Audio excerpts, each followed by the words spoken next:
If humanity were to disappear, would any traces remain after millions of years?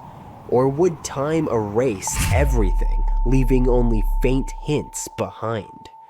This question haunts scientists and researchers who tirelessly search for evidence of civilizations that might have existed long before us. But what if the evidence has already been discovered and we simply don't know how to interpret it?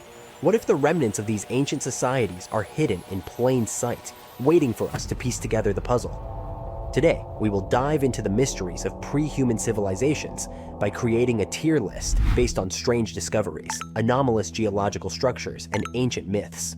From enigmatic artifacts to catastrophic events, these mysteries challenge our understanding of history and force us to question, were we truly the first? Geological mysteries. Deep within the Earth's crust and layers of sedimentary rock, objects are found that defy conventional explanations. These geological anomalies suggest the possibility of advanced activity long before humans walked the Earth. One of the most baffling examples is the Klerksdorp spheres, discovered in South Africa. These tiny metallic spheres, often no larger than a few centimeters, feature perfectly grooved surfaces and are estimated to be around 2.8 billion years old. How did they form? Some scientists argue they are the result of natural processes, such as mineral concretion, while others speculate they could be remnants of a long-lost civilization with advanced technology. Another mystery lies in the traces resembling mechanical parts found in rock layers dating back hundreds of millions of years. These artifacts, often dismissed as natural formations, bear uncanny resemblances to gears, screws, and other mechanical components. Could they be evidence of ancient machinery, or are they simply the result of geological oddities? The debate continues, but one thing is clear. These findings challenge our understanding of Earth's history. Ancient myths and legends. Myths and legends from cultures around the world often speak of civilizations that existed long before recorded history. These stories, passed down through generations, may hold kernels of truth about pre-human societies. For example, Sumerian texts mention the existence of antediluvian kings who ruled for thousands of years before a great flood wiped them out. Similarly, and Hindu texts like the Mahabharata describe advanced technologies, including weapons of mass destruction that resemble modern nuclear bombs. The Mayan myths also tell of peoples who came before them only to vanish without a trace. Are these stories mere fabrications, or do they preserve memories of real civilizations that once thrived on Earth? While skeptics argue that myths are purely symbolic, others believe they could be distorted accounts of historical events. If so, these legends might be our only window into a world that existed long before humans. Technological anomalies. Some archaeological discoveries suggest that ancient civilizations might have possessed technologies far beyond what we typically attribute to them. These anomalies challenge our assumptions about the capabilities of early societies and raise the possibility of lost knowledge. One of the most striking examples is the city of Pumapunku in Bolivia. This ancient site features massive stone blocks, some weighing over 100 tons, cut with astonishing precision. The edges are so smooth and precise that they appear to have been made with advanced machinery, yet they date back to a time when such technology was supposedly non-existent. How were these blocks transported and assembled without modern tools? Another example is the Great Pyramid of Giza, a marvel of engineering that continues to baffle experts. the precision of its construction, alignment with celestial bodies, and the sheer scale of the project suggest a level of knowledge and skill that seems out of place for its time. Could these structures be evidence of a civilization that achieved technological sophistication long before us? Traces of catastrophic events. If advanced civilizations existed before humans, what happened to them? Some researchers believe that catastrophic events, such as global floods, asteroid impacts, or massive volcanic eruptions, could have wiped them out entirely. This idea is central to the Silurian hypothesis, which explores the possibility of pre-human civilizations and the likelihood of finding evidence of their existence. According to this hypothesis, Earth's geological processes act as a strong filter, erasing almost all traces of ancient societies over millions of years. Erosion, tectonic activity, and the recycling of Earth's surface layers make it nearly impossible to preserve evidence of civilizations that existed more than a few million years ago. However, some clues remain. For instance, sudden spikes in the concentration of certain isotopes in geological layers could indicate ancient nuclear events or other large-scale catastrophes. Similarly, unusual geological formations, such as the Carolina Basin in the United States, have been linked to possible asteroid impacts that could have devastated entire civilizations. While these traces are far from conclusive, they suggest that Earth's history may be far more complex than we realize. Evidence that's hard to ignore. At the top of our tier list are the discoveries that challenge the very foundations of our understanding of history. These findings are so compelling that they force us to reconsider the timeline of human and pre-human existence. One such example is the stone tools found in California mines, which are estimated to be several million years old. If humans didn't exist at that time, who created these tools? Could they be the work of an entirely different species or civilization? Another enigma is the Piri Reis map Poyig, created by a medieval Ottoman admiral. This map, which dates back to 1513, depicts parts of the world with remarkable accuracy, including the coastline of Antarctica, without its ice cover. How could a 16th century cartographer have known about the shape of a continent that was only officially discovered in the 19th century? Some researchers believe the map is based on much older sources, possibly from a civilization with advanced knowledge of geography. All these mysteries, geological anomalies, ancient myths, technological wonders, and traces of catastrophic events paint a picture of a world that may have been far more advanced and complex than we ever imagined. If civilizations existed before humans, they likely faced challenges similar to ours: environmental disasters, resource depletion, or even self-destruction. Their disappearance serves as a sobering reminder of the fragility of civilization and the impermanence of human achievements. But the most pressing question remains: if such civilizations rose and fell before us, could the same fate await humanity? Are we merely another chapter in Earth's long history, destined to leave behind only faint traces for future beings to ponder? As we continue to explore these mysteries, we may uncover not only the secrets of the past, but also clues to our own survival in the future. The search for pre-human civilizations is more than an academic exercise. It is a journey into the unknown, a quest to understand our place in the vast tapestry of time.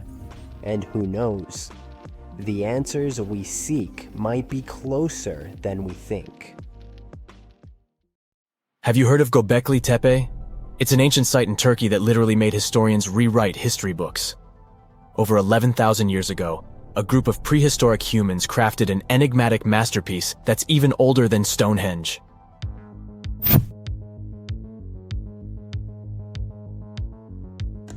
Before its discovery, archaeologists believed that people didn't know about iron and weren't good at making pottery.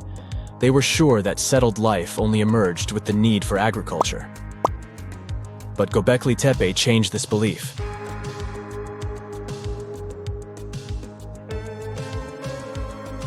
The place has revealed that it was the temple that paved the way for a settled life, not agriculture. Until this discovery, researchers believed that farming was the catalyst for sedentary living. Meet Professor Schmidt, the guy whose findings changed this theory.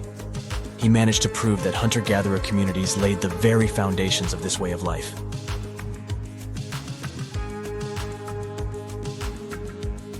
Back in the 1960s, other archaeologists visited the area, but they totally missed the mark. While surveying the region, they stumbled upon a hill with scattered limestone slabs and concluded it was just an old burial ground from medieval times. Little did they know that there was so much more to uncover.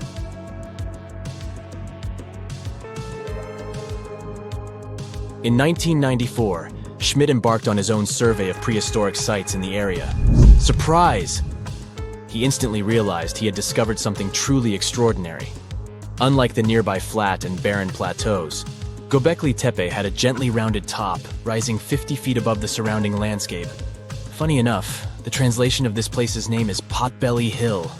Schmidt was sure only humans could have made something like this.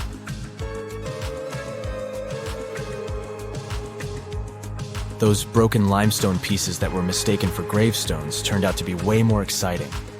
It was like stumbling upon a hidden treasure. The pieces took on a whole new meaning, and Schmidt with his team was about to dive into the secrets waiting beneath the surface.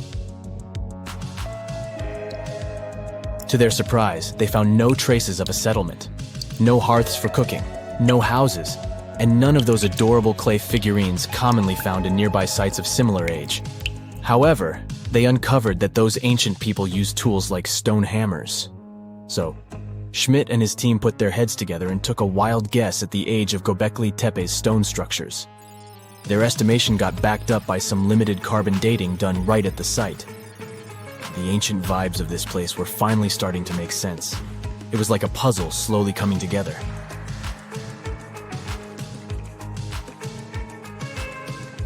You may think that back then, people didn't have special tools to create something as cool as Gobekli Tepe. Not true. Turns out, these prehistoric folks used flint tools instead of fancy metal chisels. They were also skilled at chipping away softer limestone and crafting pillars right on the spot. Afterward, they carried the pillars a short distance to the summit and placed them upright. Once the stone rings were complete, they covered them with layers of dirt. Over time, they added new rings, and voila! You've got a cool hill to impress people in the future.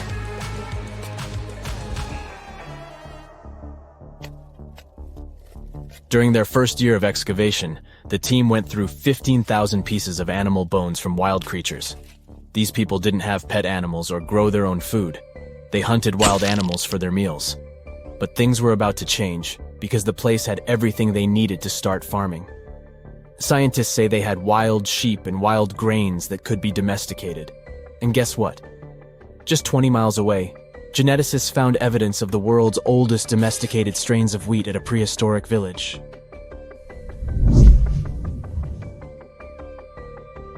These amazing findings have completely changed how we view civilization. In the past, experts believed that people needed to learn how to farm and settle in one place before they could build temples and develop complex societies. But guess what? Schmidt's research flips that idea on its head. He claims that the incredible effort put into constructing these astonishing structures actually set the stage for the development of advanced societies. It means that societal and cultural changes happened before agriculture. Schmidt has this fascinating hypothesis about Gobekli Tepe. He thinks it could have been a special burial site where people left their loved ones. And here's the twist. The burial site was adorned with fancy statues and symbols representing deities from the spiritual realm. The idea that Gobekli Tepe could have served as a sacred place adds another layer of complexity to the whole story. While the site's true purpose may remain elusive, Schmidt's insights invite us to consider the profound interplay between life and the afterlife, and the deep reverence ancient hunter-gatherer societies may have had for their departed ancestors. Now let's talk about the stars of the show, the mesmerizing T-shaped columns that dominate Gobekli Tepe. These mysterious structures range from 10 to 20 feet tall and most likely represent stylized human figures. But one figure stands out from the rest, the three-dimensional lion relief. This depiction really fires up our imagination. Why? Because it hints at the possibility that lions roamed Anatolia during the Neolithic period.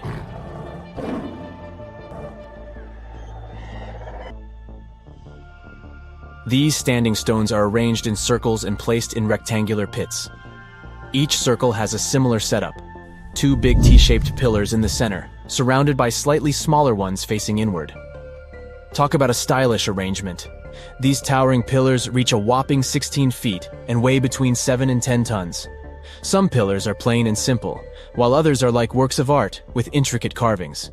Foxes, scorpions, and vultures come to life, crawling and twisting on the pillars' sides.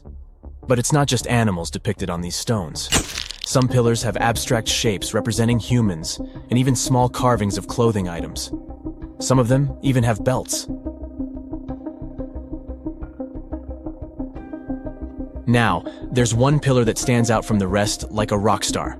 This super old stone pillar suggests that a comet crashed into Earth. It happened during a chilly period that lasted about 1,000 years. Previous studies examining Greenland ice cores hinted at this comet theory, but now the carvings at Gobekli Tepe prove it right.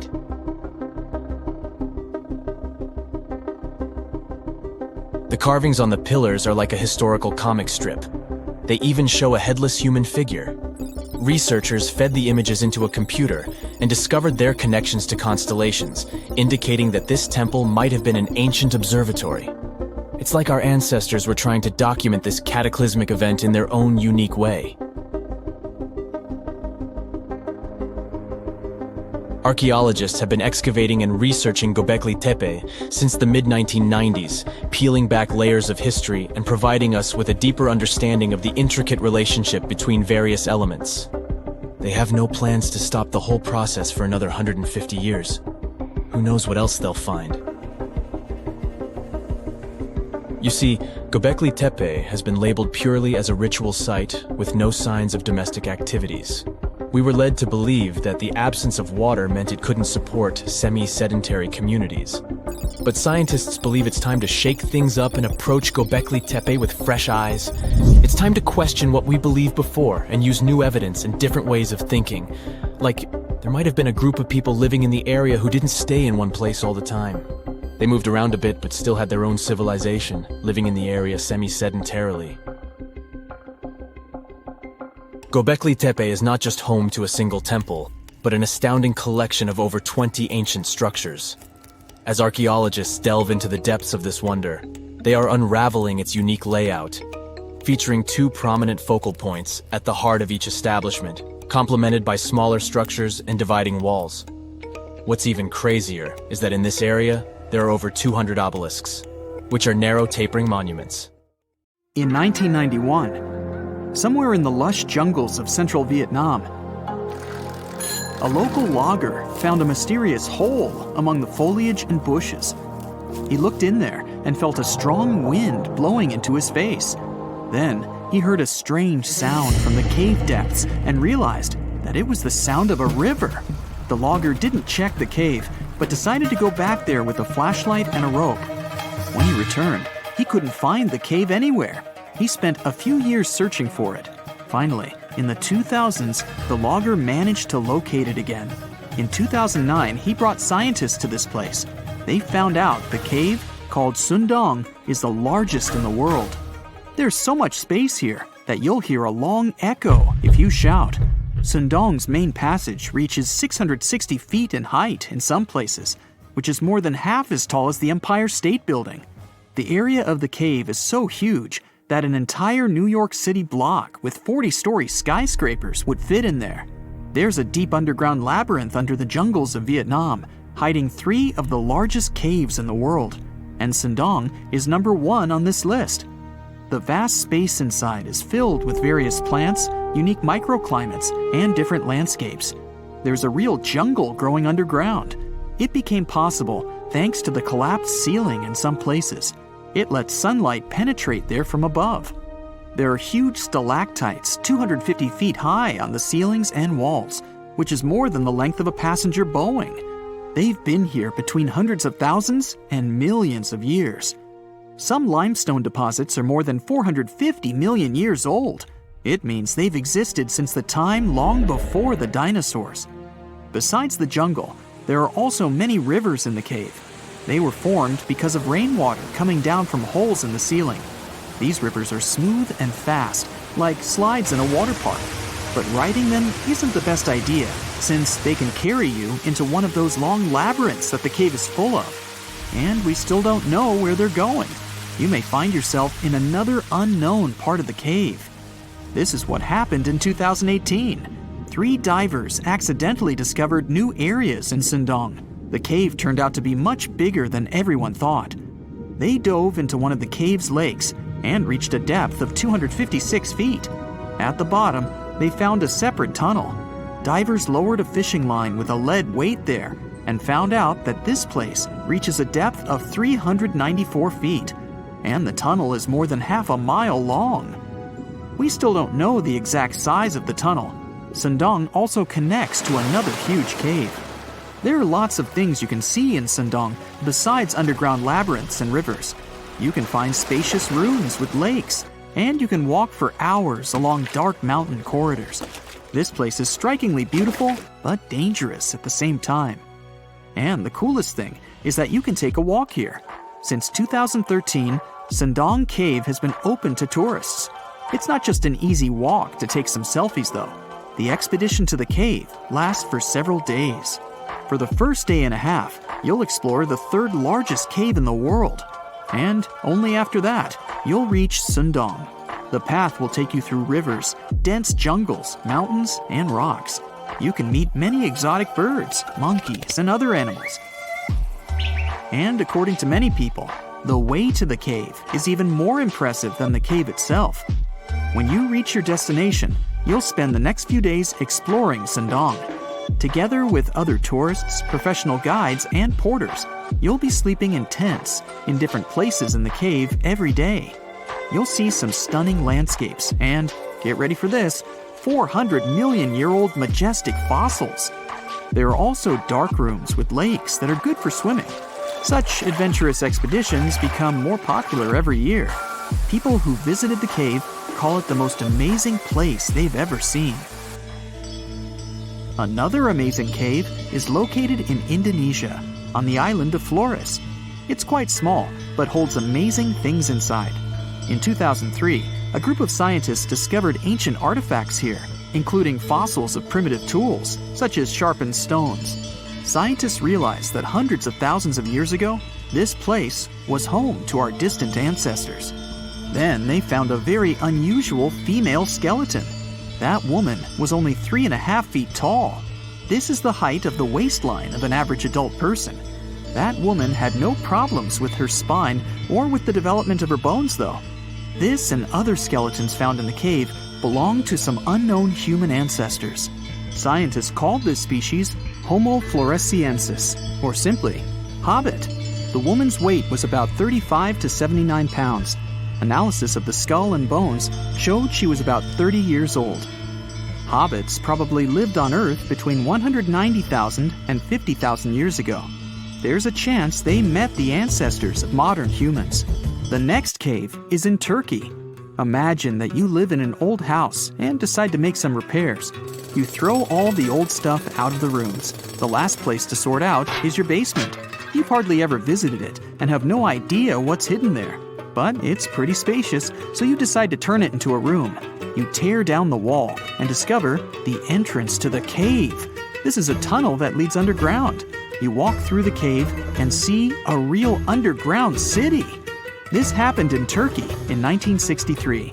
One of the locals discovered a secret passage to a lost city in his basement.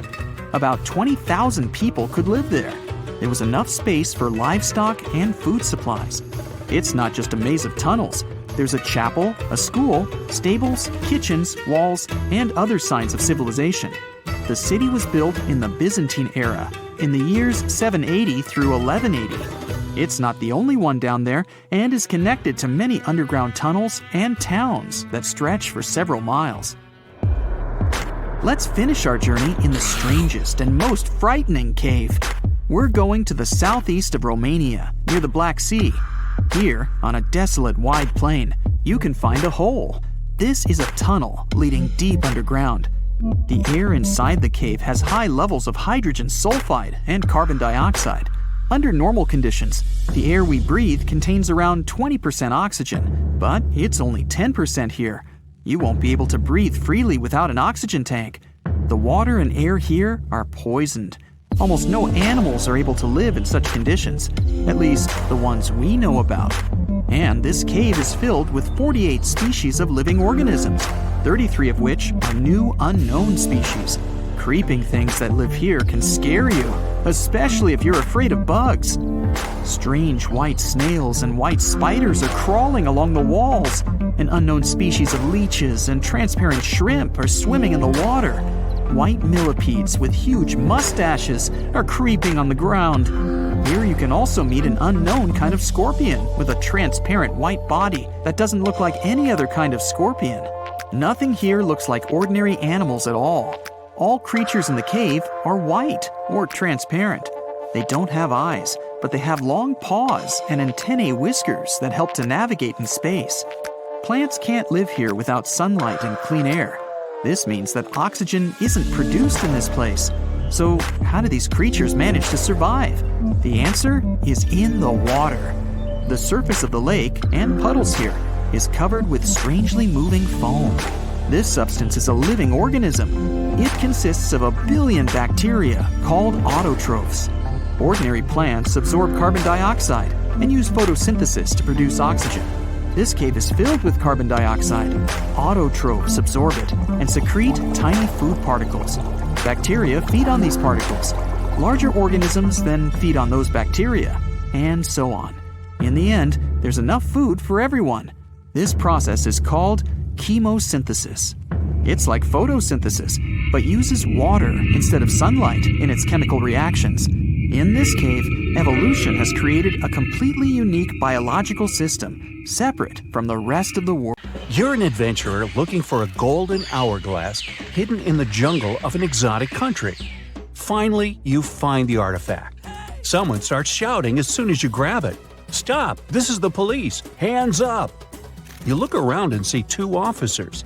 You turn the hourglass over and fall into a suddenly formed portal that takes you through space and time.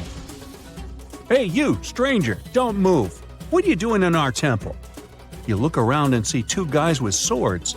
They're the police of ancient Babylon. The vast kingdom in Mesopotamia was the first in history to invent a list of laws and punishments for their violation. The list of these laws was called the Code of Hammurabi and contained 282 laws. They were carved on stone pillars around the 10th century BCE. The laws had rules about the family and behavior in society, and generally were similar to the laws of modern civilizations.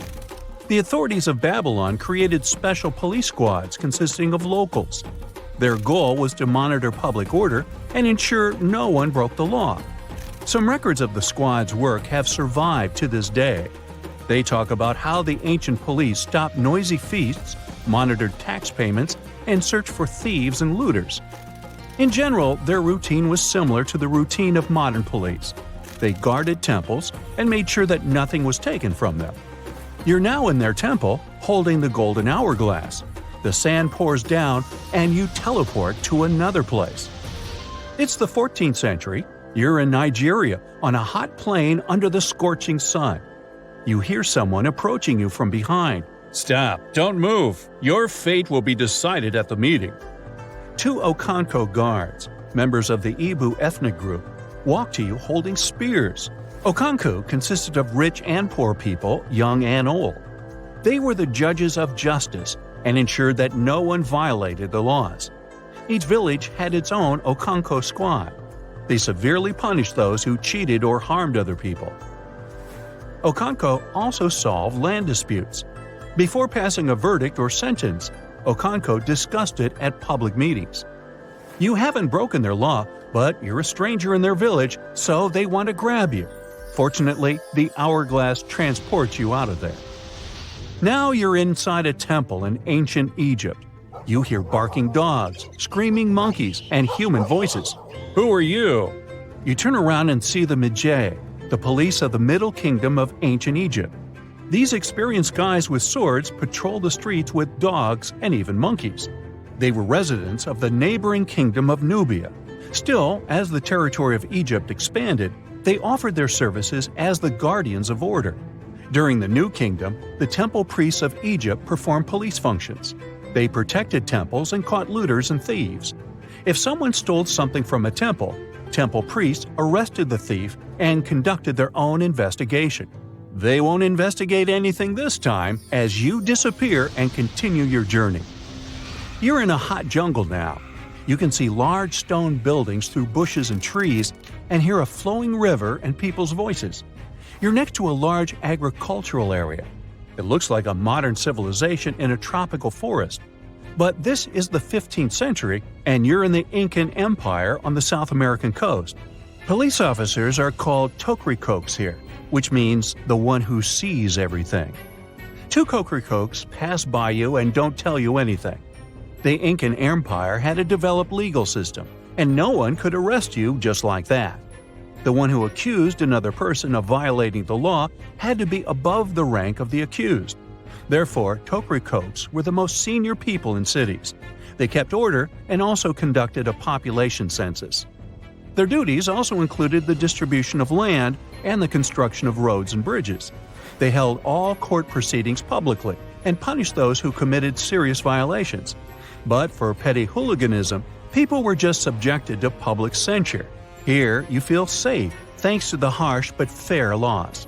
But the hourglass is restless and takes you to ancient Greece. And to be honest, you're out of luck because the Cryptia of Sparta is in charge here. These tough guys got trained in duels from an early age and developed incredible strength and endurance. Yeah, everything is as we've seen it in the movies. The Cryptia means hidden. This police force always acted cautiously and quietly to deliver a crushing blow. They didn't have armors or big swords. They were wearing light clothes and had sharp knives. The Cryptia kept order and made sure farmers paid taxes and shared their harvest. Also, the Cryptia suppressed any rebellions among people. Unlike the people in other countries, the Cryptia worked at night and rested during the day. Well, it's daytime, so no one will arrest you. But if it were night, you would hardly be able to escape from the Spartan police. You teleport to ancient Judea, where a fair judicial system was highly valued. Each city had its judge and 2 trained soldiers under their command. They were called Judean shotorim. These fighters were excellent at archery and sword fights. Their duties included checking and setting market prices and resolving private property and public safety issues. Dogs in every house should be chained. There should be no pits on the street, and the sale of knives and swords should be strictly regulated. Any violation of the law was investigated and dealt with in court. The locals really appreciated this order and paid for it as taxpayers. Now the Golden Hourglass takes you to 15th century West Africa. You're in the Songhai Empire. This was one of the largest countries in West Africa with first-class police called the Kadi. Serious violations were punished cruelly, so people were afraid to break the law. The Kadi were government officials appointed by the king. They decided who to court-martial and who to punish with a small fine. They monitored not only the order in cities, but also the environment of the king. If someone wanted to commit treason or overthrow the ruler, the Kadi found out about it and neutralized the threat. Now you find yourself in a very hot place, but not because the sun is scorching, but because there are flames everywhere. The building you're in is on fire, and you don't know what to do. At that moment, two guys run inside and pull you out. They just saved your life. Meet the Vigiles, the police of the Roman Empire. More precisely, they were firefighters. In 21 BCE, the Roman emperor ordered his subjects to extinguish fires in the homes of the nobility and ordinary poor people. For this, the emperor received praise and decided to create the first public fire service in Rome. The Vigiles patrolled the streets and extinguished fires caused by hot weather or hooligans. Soon, the Vigiles began to keep order and catch robbers. They wore light armor and had whips and staffs. You don't have time to thank them for saving your life because the hourglass takes you to another era. The Mauryan Empire, which lasted from 321 to 185 BCE, was the first empire of ancient India. You don't have time to do anything as two big guys grab you and blindfold you with a rag. They're taking you to interrogation. Every city in this state had a police chief and his team called Gops. They did all the police work and spied for the emperor. They looked for other spies, registered new visitors, and followed them. They patrolled the streets, kept order, and knew everything happening in the cities. They're going to put you in a cage, but you disappear right from their hands. You finally return to the 21st century. There's no more sand in the top part of the hourglass. So you ponder committing a small robbery to see how modern-day police will respond. But then the hourglass reappears and drops you into prison so you can get a close-up view. Then you wake up. Seen a good horror movie lately? If you're a fan of those, then you can appreciate a good plot. But what if I told you that Mother Nature is the best scriptwriter ever? Ancient disasters were scarier than any horror movie today. From tsunamis to volcanic eruptions, you'll be shocked by the scale of these events. One natural disaster you definitely don't want to experience is a tsunami. Those gigantic walls of water sweep across the coast and take out everything in their way. And it's nothing new for our planet. Scientists were able to piece together a timeline based on evidence that major tsunamis left. In northern Chile, a large boulder sits high above the Pacific Ocean. Behind it, a desert as far as the eye can see. This 44-ton stone obviously doesn't belong here. It's the result of an ancient tsunami. Waves as high as a 6-story building carried boulders like pebbles. Researchers estimate this happened in 1420. But how can they possibly know this? In the 15th century, there were no written records in the region. Time for some detective work. Archaeologists discovered that around the same time, there was a tsunami in Japan, on the other side of the Pacific Ocean. The ground shook off the coast of Chile. That's how the tsunami was created. Then the wave traveled nearly 2/5 of the Earth's circumference. That's one tireless tsunami. But this wasn't a one-time event. Evidence suggests that a similar event happened 3,800 years ago. Ancient people abandoned their coastal villages around this time. They were moving inland. How did they know it was time to go? There's evidence of erosion due to strong currents, telltale signs of an ancient tsunami. As you know from school textbooks, oxygen is 21% of the air we breathe. But it wasn't always a part of Earth's atmosphere. Oxygen was missing during the first half of our planet's lifespan. Carbon dioxide and methane were the name of the game back then. CO2 is what makes our drinks fizz. But isn't the other gas dangerous? Yes, because you can't smell methane. And that's the reason there was no life on Earth billions of years ago. So how did we get from methane to oxygen? In come the cyanobacteria. This group of microbes started to evolve some 2.7 billion years ago. These tiny microbes mastered photosynthesis, converting sunlight into energy. And the byproduct of this process was, you've guessed it, oxygen. Soon it started escaping from water into the atmosphere. There, it reacted with methane, and over time, O2 replaced it completely. Scientists named this process the Great Oxidation Event. But how could it be bad? After all, we're alive thanks to it. All that oxygen acted as a poison for anaerobic organisms. And no, these are not life forms that didn't do aerobics or Pilates. The term simply means that these microorganisms didn't need oxygen to grow. Too much oxygen, and they would be goners. And that's precisely what happened. Scientists spoke of an oxygen overshoot that changed Earth's atmosphere for good. The disappearance of most anaerobic organisms was an early example of an extinction event. They didn't like the atmosphere at the time and decided to step down. But look on the bright side. They made room for oxygen-loving humans to enter the picture. Let's go to Turkey. No, not the seaside resorts that tourists visit in the summer, but the region of Anatolia in the southeast of the country. Gobekli Tepe is the world's oldest known temple site. It dates back to the Neolithic period. Scientists found a stone pillar here that tells a tale of an ancient disaster. They presume that the pillar is commemorative. Today, humans still build similar structures to mark an important event or a person. Just one example is the Washington Memorial. It was built in honor of the first American president, George Washington. But the pillar in Turkey doesn't commemorate a happy event. Scientists believe it shows a devastating occurrence, a comet crashing into the Earth. The event must have been destructive. There are also other signs on the monument. These symbols align with the setup of the night sky stars for the year 10,950 BCE. The date astounded the researchers. It matched their earlier research of an ice core sample in Greenland. This showed that a comet fragment hit our planet around the same time. The archaeological site could have easily been an ancient observatory. And whoever worked at it observed a cataclysmic event.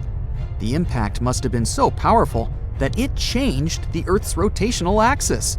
That's the imaginary pole going through our planet from top to bottom. That ancient comet must have packed a punch to knock the blue planet off balance. Have you heard of the city of Tal el-Hamman in the valley of the Jordan River? The reason why your answer is probably no is that the city doesn't exist today.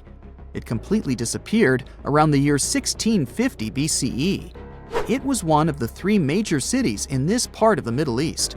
Together, these three cities had a population bigger than Palm Springs today. At the time, Tal el-Hamman was a metropolis. It even had high-rises, 5-story buildings constructed using mud bricks. But archaeologists found strange markings on them. The bricks melted as they were exposed to high temperatures. Yes, sound the fire alarm. Some sort of disaster had caused a major fire. Archaeological finds pointed to a suspect for such damage, a rock from space. So, where was the crater? This comet, or an asteroid, never made it to the ground. It was traveling at high speed, so it disintegrated before hitting the ground. Such an event is called an airburst. The largest witnessed meteor airburst happened over Tunguska in the north of Asia in 1908. Scientists estimated that the airburst in Tal el-Hamman happened 2.5 miles above the city. This event released a lot of energy. Air temperature quickly rose to 3,600 degrees Fahrenheit. That's hot enough to set clothes and wood on fire in an instant. Mud bricks and tools made from metal start to melt when exposed to such heat. This would explain the evidence scientists unearthed. But there was one more find: salt. The event was so powerful that it distributed salt over the region around the Dead Sea. Any farmer will tell you that salty soil and crops don't go well together. People started moving away from the area because they couldn't grow food. Imagine an island with whitewashed villages surrounded by a sapphire blue sea. Such a place exists in reality. It's the island of Santorini. But the history of this place hides a tale of destruction. The island is of volcanic origin. This means that a violent eruption created it some 3,000 years ago. Now there are two islands. The bigger one is shaped like a horseshoe. When you look at them from above, the two islands look like they form a circle. That's because they were once a single island. It had a large mountain and was round in shape, but then it all changed almost overnight. One of the largest volcanic eruptions in human history tore Santorini apart.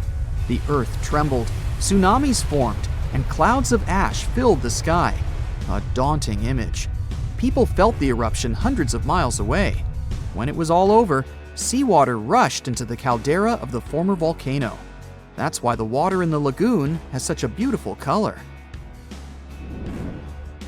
Scientists know so much about Santorini's past because of an unlikely assistant, a tree. The juniper tree, to be exact. People use its aromatic wood for everything from furniture to making pencils. On the Greek island, its rings revealed the tale of the ancient eruption. As a tree grows, it doesn't only go up, it expands sideways as well. Each new layer of bark adds a ring to the trunk. It takes a year for one ring to form. And on Santorini, one ring was unnaturally pale. The scientists did the math and voila, they dated the eruption to 1560 BCE. Tartessos, a mysterious, highly developed society that once flourished and then, without any warning, suddenly disappeared. Moreover, before they were completely gone, they performed some strange rituals, as if they were trying to save themselves from something. But what happened to these people? Let's try to find out. Let's go to the southwest of Spain, to about 2,500 years ago. Once, there was a beautiful city here, a trade center of Tartessos. Imagine the temple in the middle of a deserted town. A breathtaking, monumental two-story building.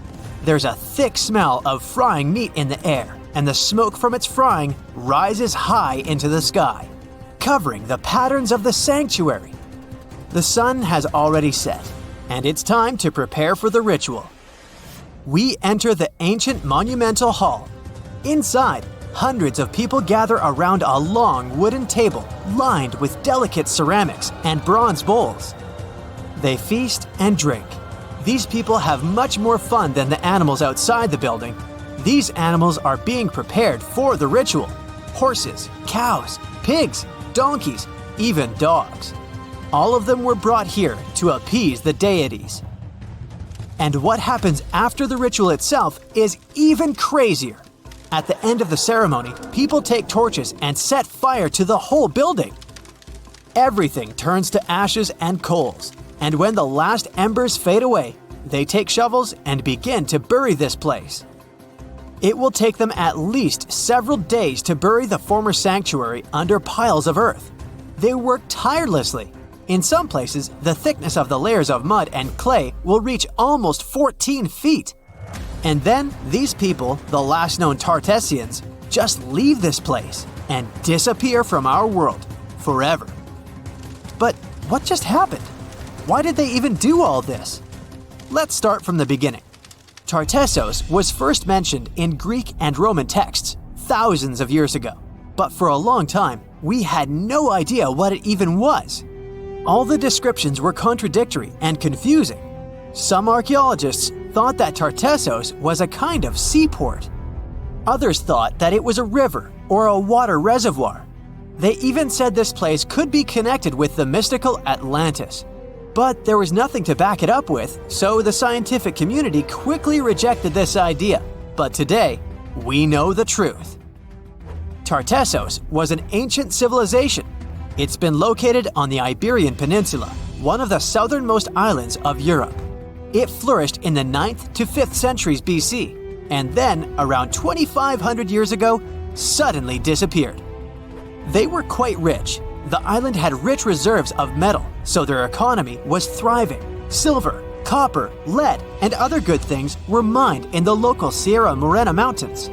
Almost all the locals were engaged in trade. For them, it was a common thing. Isn't that strange that there were so few records left about them? And not so many monuments of their culture have survived to this day.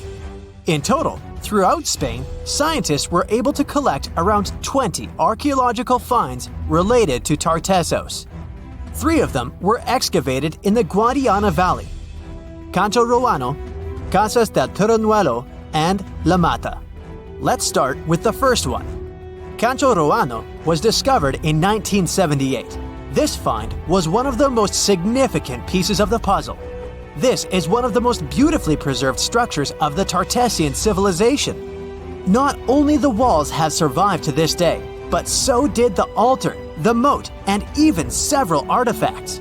For example, some jewelry and wine glasses. It was a square building surrounded by a deep moat filled with water. And, to be honest, we still don't know its exact purpose. We only assume that it could be an ancient temple. Some rituals were carried out there. For instance, they would set fire to the temple and cover it with thick layers of sand and clay. They even left some expensive artifacts inside: tools, gold jewelry, and so on. Moving on to the next find. Casas del Turnuelo is one of the best preserved buildings in the entire Western Mediterranean. We only discovered it a couple of years ago, back in 2015. And it hasn't been studied that well yet. But we already know that this place is also pretty weird. Casas del Turnuelo was a very rich building. It wasn't just some kind of temporary camp. It was a place of monumental, impressive architecture. Massive staircases, vaulted ceilings, luxurious materials brought from all over the Mediterranean, and the latest construction technologies. It was supposed to be a place of power, maybe even something like a palace. And yep, it also became the venue for the rituals. It's unclear whether the locals intended to destroy this beautiful place from the very beginning, but this is where they performed the greatest ritual in the area. This ritual involved more than 50 animals, including the most valuable ones, horses. It was their only means of transportation. The fact that these people gave away their horses may indicate that they planned to stay here for some time. Perhaps they hoped to appease the deities and settle on local lands. The ritual was carried out exactly as they intended. And just like Cano Roano, this place was also set on fire. When the ritual ended, the locals buried this place and left, disappearing into the countryside of the Iberian Peninsula. Now it's an abandoned and quiet place. Just like Cano Roano, it's been standing here untouched for more than 2,000 years. The last find is La Mata, which was discovered much earlier than the other two, back in 1930. The resemblance between all of them was striking. La Mata had the same fate. It was burned and forgotten for centuries. All of this is very strange and mysterious. It seems like the locals were fleeing from something. Perhaps something happened that made them start building these banquet halls and arranging large-scale rituals. They thought that their deities turned away from them and tried to appease them. But unfortunately, it didn't work. As a result, they were forced to leave their temples and soon disappeared altogether forever.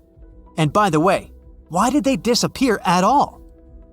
Well, this is another mystery of this civilization. One of the most important questions is, did they know that they were going to disappear? Or was it something unexpected? Did they suffer some kind of sudden catastrophe from which they were trying to escape? Or something else? Scientists have several theories on this. The first theory says that there may have been several major earthquakes and subsequent tsunamis in this region. These natural disasters destroyed local settlements and severely demoralized the survivors. Perhaps they were looking for salvation from this. Another theory is that there were some problems with trading. Since they were rich in metal and lived off their economy, any problems in it could lead to big troubles. If they had some kind of mining crisis, then relations between different nations could worsen greatly, and things could get pretty nasty. The truth probably lies somewhere in the middle. The most current theory says that around the 6th century BC, a large-scale tsunami hit the port. This greatly damaged the economy, which worsened the relationship between Tartessos and its neighbors.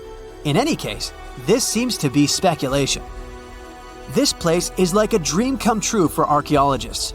It stores a huge amount of information and secrets that we have yet to unravel. The Tartessians had no idea that by burying their artifacts, they were making a real gift to the scientists of the future. And while scientists continue to study them, we can check out the stuff they have already discovered. History lovers can see Tartessian tools, horse figurines, and decorated ivory in the Archaeological Museum of Badajoz. Let's hope that in the future, scientists will learn more interesting things about this civilization, and we'll finally find out what happened to them.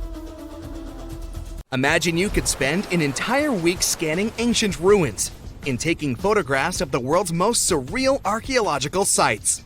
Would you be up for it? So, let's do some digging. The first stop on your busy itinerary is Southeast Asia. It's home to some pretty cool ruins. You start in Bagan, located in the hinterlands of Myanmar. There are many ways to visit the site, and you're glad you've booked 2 different experiences. The first one is a hot air balloon trip at sunrise.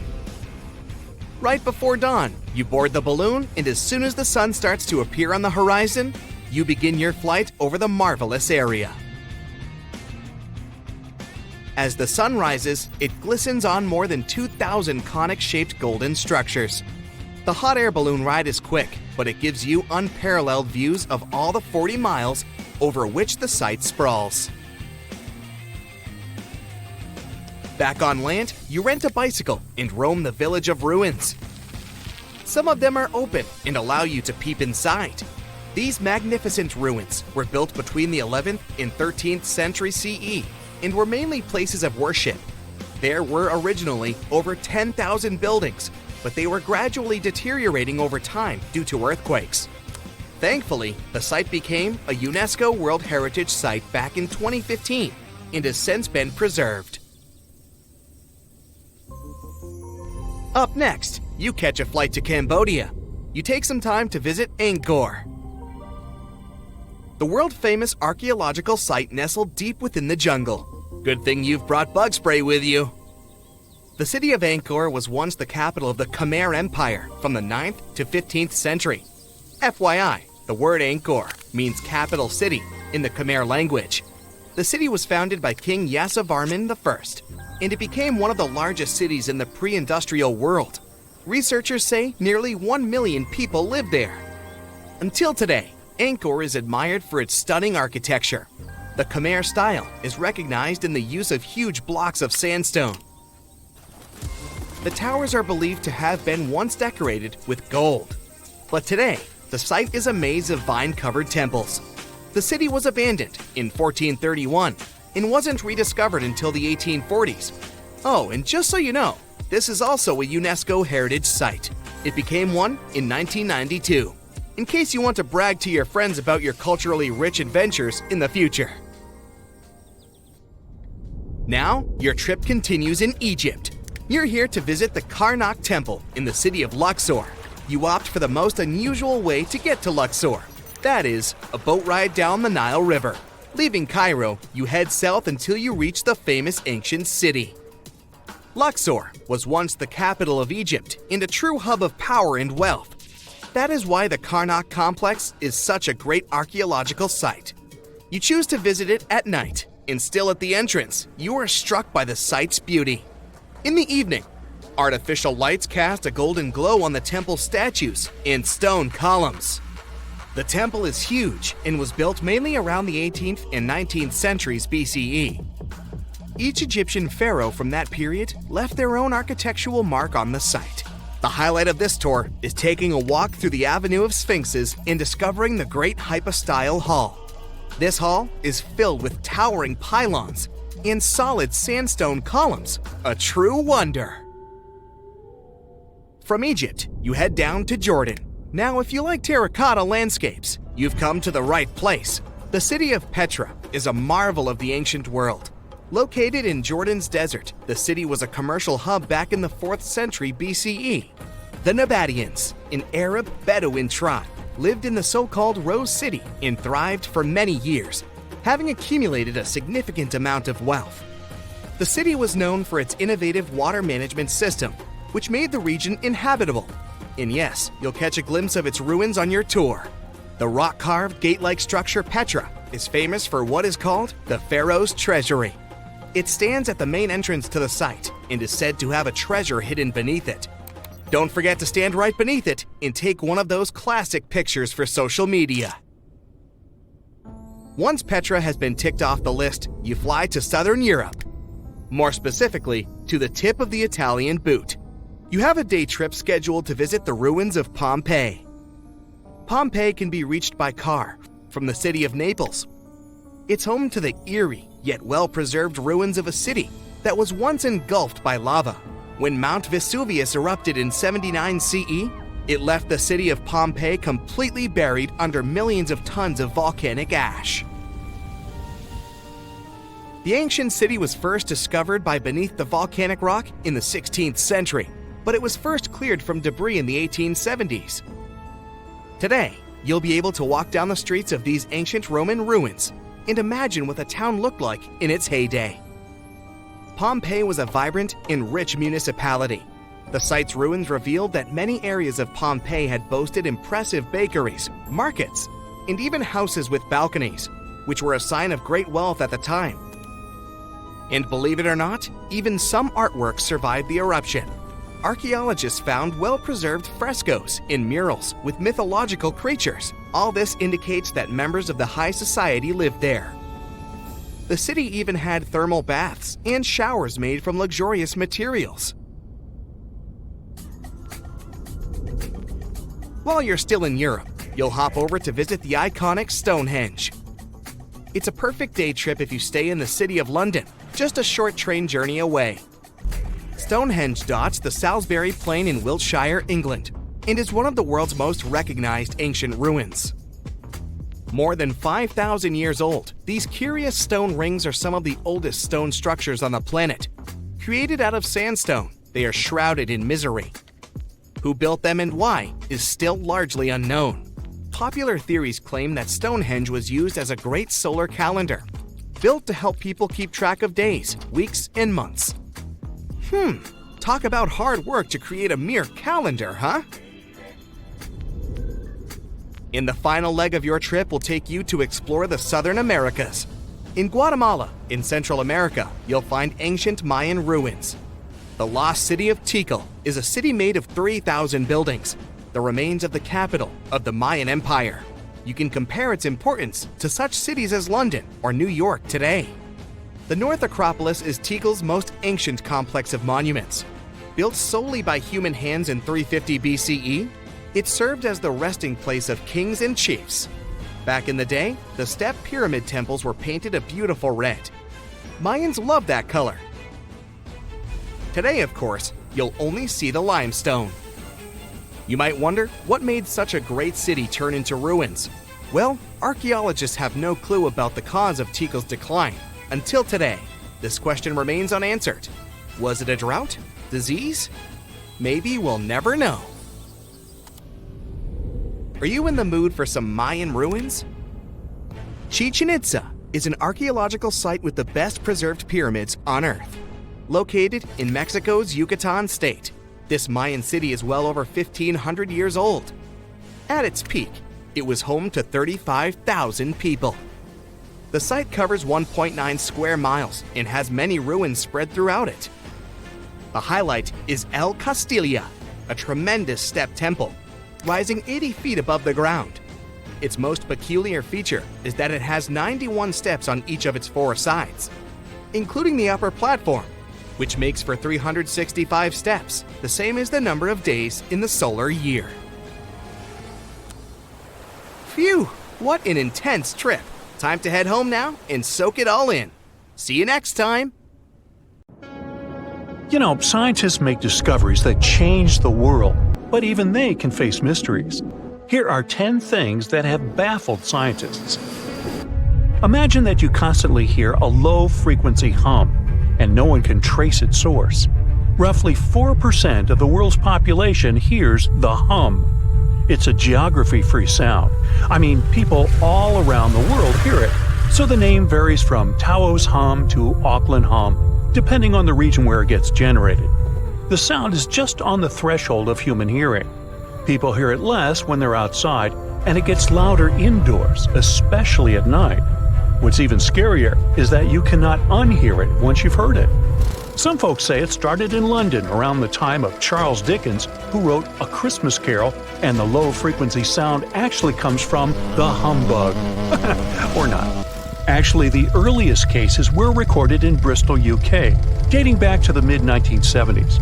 Scientists have various theories about where the hum comes from and why only some people can hear it, yet they don't have a clear answer. It could occur when ocean waves move along the ocean floor. They shake the Earth when they collide with continental shelves. Or this might be happening because of volcanic eruptions and earthquakes.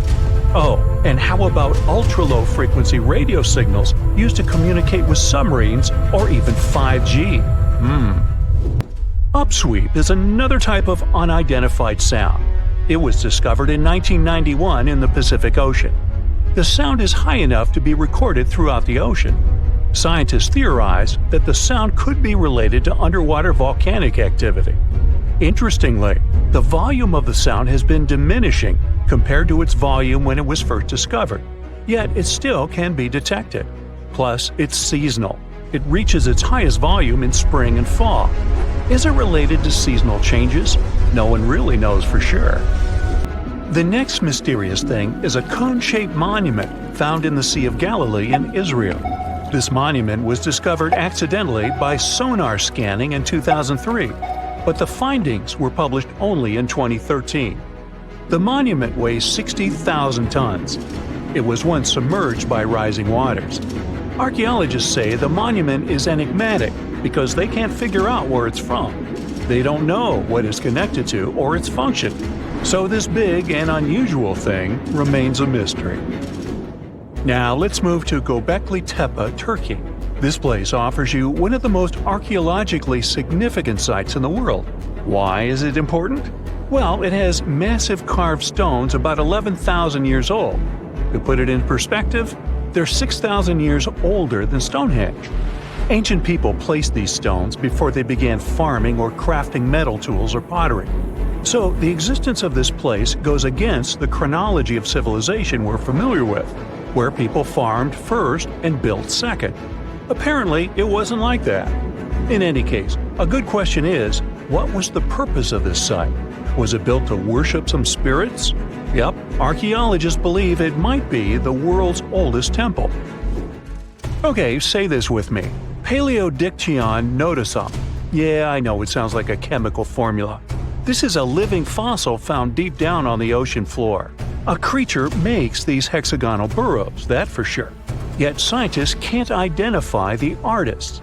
Now, what do I mean by living fossil? Well, Paleodictyon nodosum is a creature believed to produce a burrow nearly identical to Paleodictyon fossils. Is it a worm-like animal that made them? Scientists don't know.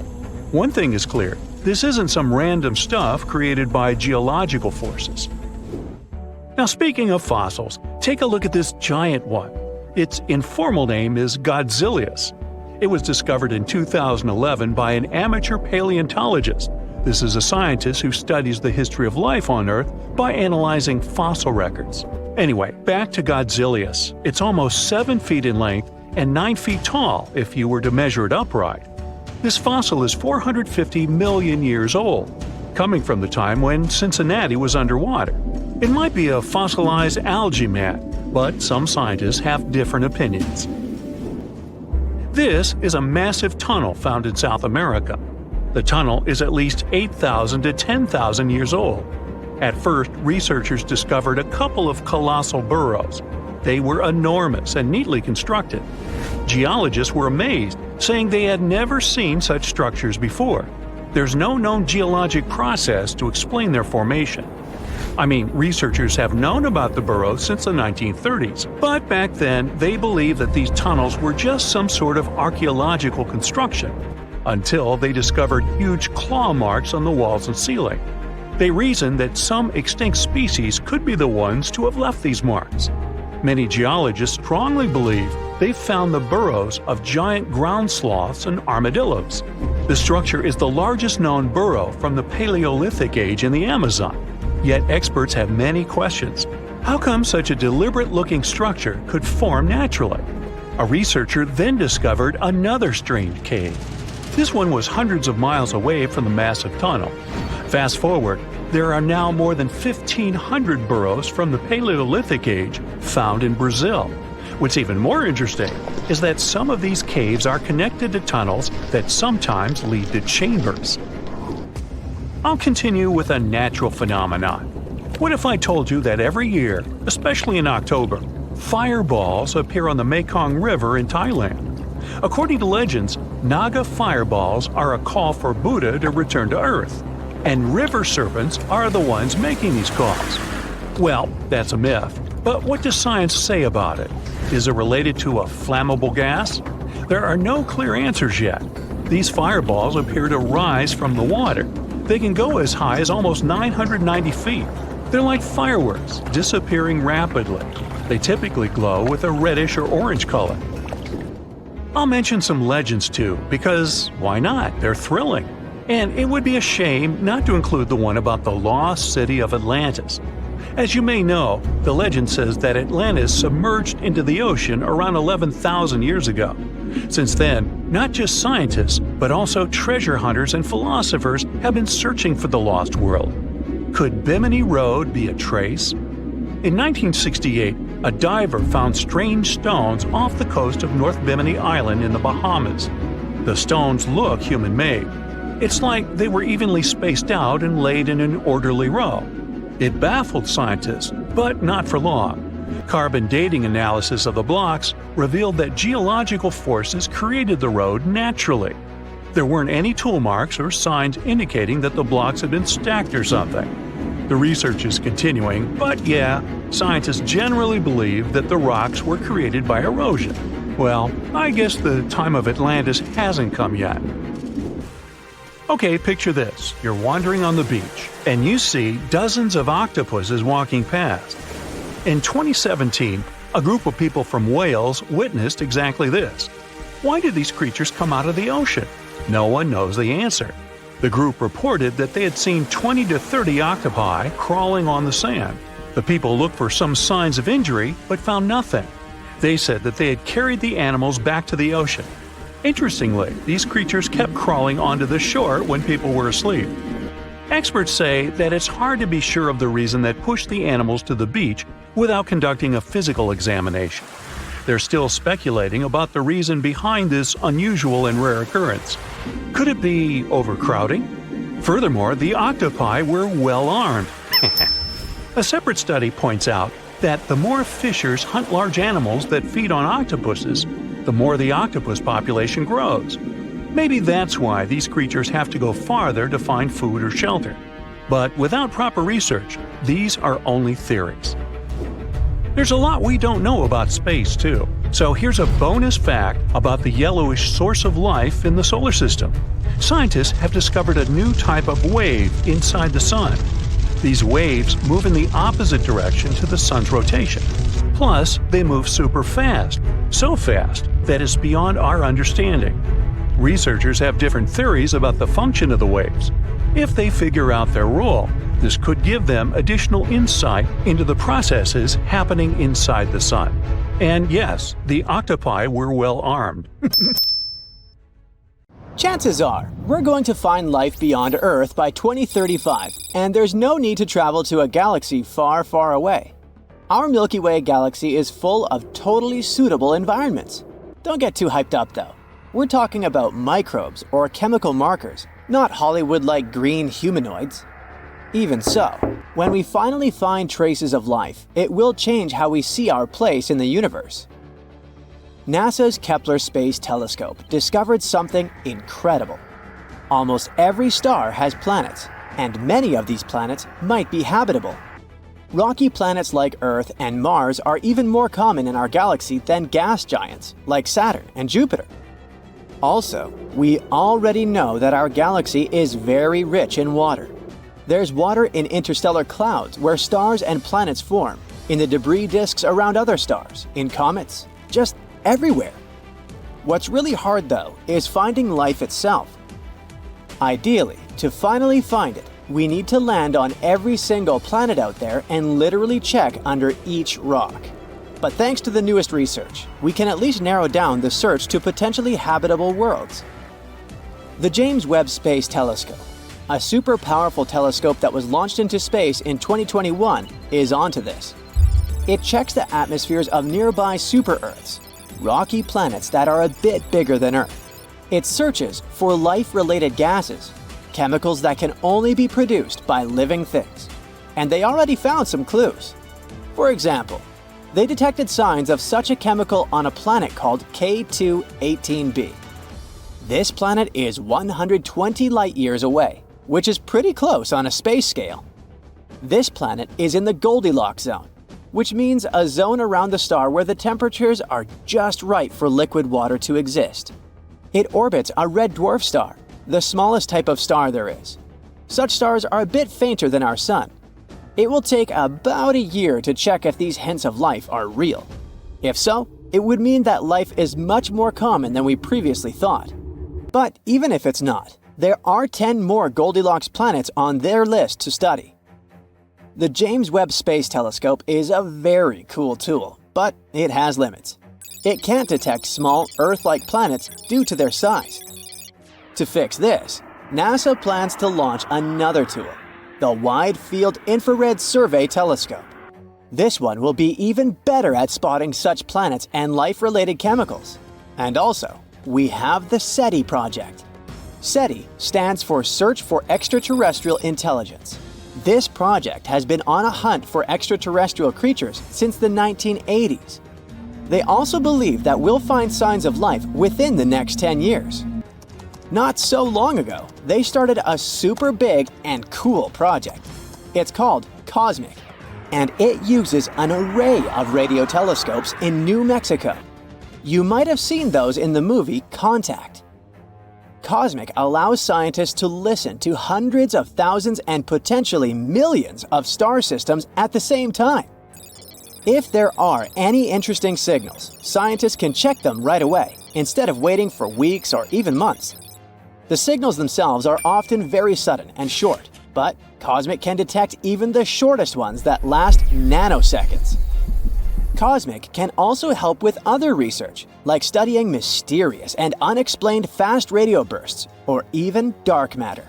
This is the biggest and most powerful tool for searching for extraterrestrial life we've ever created. But it's not enough to just listen.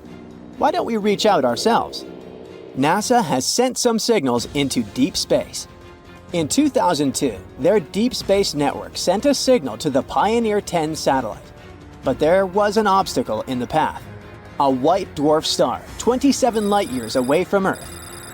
If there's a planet around this star, perhaps the signal reached them too. If there are any intelligent species there, we could receive a reply by 2029. The DSN keeps sending powerful transmissions into space. These signals will bump into 222 stars within the next 3 centuries. Maybe someday we'll receive a reply from somewhere far away.